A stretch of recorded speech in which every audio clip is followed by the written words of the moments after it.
Hey guys, Haito here, and today we're doing part 7 to What If Goku Was in Naruto. So if you hear any background noises, I've got the window open, it's super hot. So yeah, let's just get straight into it, to be honest. Chapter 8, Hinokaze. After the spiraling flames had stopped, nothing remained but scorched earth. Naruto and Sasuke wore large grins as they looked at the result of their combo move. They turned to the real Zabuza. His eyes were wide, for in a flash, he took the shock off his face. "Let's do this, dope," Sasuke said as he stared into the eyes of his enemy. "Yeah, let's do this, Sasuke," Naruto said as he ran forward with Sasuke to his left. They glided over the water. Zabuza instantaneously pulled out a large sword, the same size as himself, with a curve in the blade towards the bottom, which formed a half circle. Droplets of water flew through the air as the boys ran. Zabuza began to sweat. Keeping up the water prison wasn't hard, but keeping the Sharingan Eye Kakashi was difficult. Naruto flew through hand signs. Water was forced into the air as a wave due to an air blast. Zabuza swung his blade as the force of the strike made the wave recoil and skidded back into place. He looked down to see a mop of blonde hair. He tried to bring his sword to his chest to end the idiot's life. He felt fists in his chin. He felt the bones in his chin fracture as he was sent upwards. Naruto jumped up behind him as he pulled down his sleeves. Pure white bandages swayed in the air as he wrapped them around Zabuza. He grabbed him and began to swirl around. To the average eye, they would see yellow and black coloured blurs in the sky. Naruto forced Zabuza's head and body to face downwards. They fell through the air, close to the oceanic water. Naruto sent Zabuza flying. To Zabuza, the water felt like concrete. Zabuza began to drift through the water once he had lost his momentum.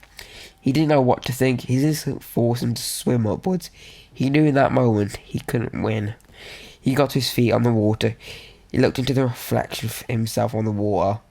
He looked up to see a pair of Sharingan staring back at him. He jumped back. The mist around the area had long since cleared. On the water stood Naruto, Sasuke and Kakashi, the lad above having their Sharingan activated, and Naruto had a blue aura around him associated with the gates. He began to hyperventilate. Sweat and water dripped from his forehead. He glanced at the sky and the sun. He tensed his shoulders and flashed hand signs. "Water style, wild bubble wave," he whispered to himself as hundreds of bubbles flooded his mouth. From his mouth, sorry. Naruto squinted his eyes. "Hey, what's bubbles gonna do to us? You mocking me?" Naruto shouted as he arched his body downwards, ready to fire a kick. Sasuke in that moment was extremely tempted to let Naruto get hit by Zabuza's attack, to teach him the valuable lesson on dodging unknown attacks.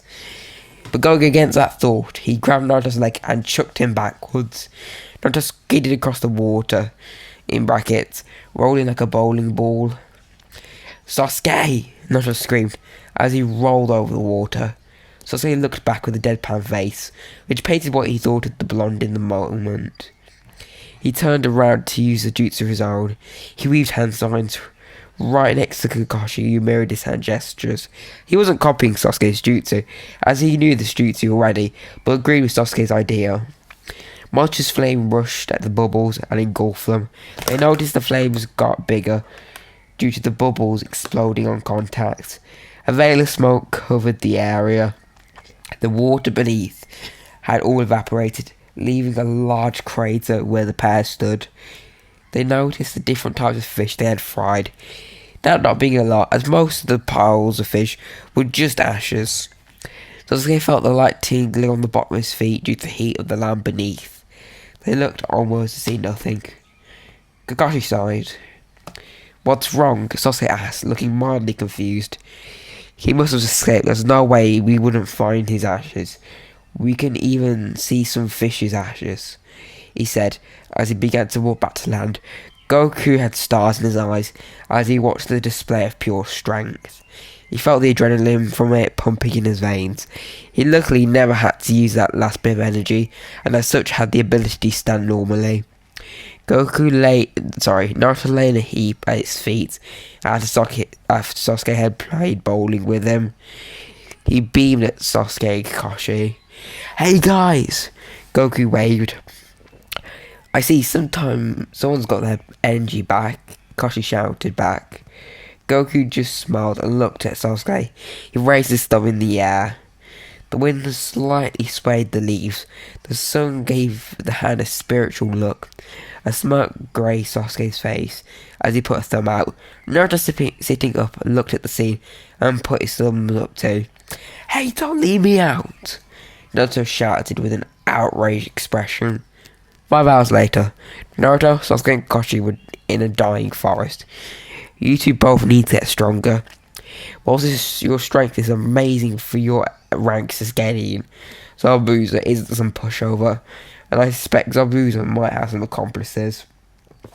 To circumvent the problem, I'm going to teach you both a new jutsu," he said. There wasn't much of a breeze, but the sky was covered in thick black clouds. The only thing that wasn't dying in the forest was the grass, which was a vibrant colour. Naruto and Sasuke hadn't changed except from the coat of dirt not being on them. "What jutsu? What will I be able to do after I learn it?" Naruto squealed in delight. Sasuke stared at the board with enthusiasm. "Sasuke, I'm going to teach you." Kakashi paused. He had the answer in his mind, but he suddenly felt like it wouldn't be even much for Sasuke. Kakashi lay a hand on his chin. Cycling through the other jutsus in mind, he decided even if he didn't learn it in the time frame, it would be extremely useful later on. "The Chidori," Kakashi finished his sentence. "As for Naruto, you can pick any jutsu off the scroll I have." Kakashi pulled out a thin scroll, which he threw to Naruto. And that's the end of part 7 and chapter 8. Sorry if I did some big mistakes during the recording. It's just really sick at the moment. Yeah, hope you did enjoy. If you have any suggestions, actually please comment, because I do really love doing some what if suggestions. I've already got a couple specials planned out for things like Easter. Actually, I don't have the Easter one. Like, what would I do for Easter? If you've got ideas for that, then sure. But I've got things like the Halloween special planned out. That's going to be sick when I do it. But yeah, anyways, bye.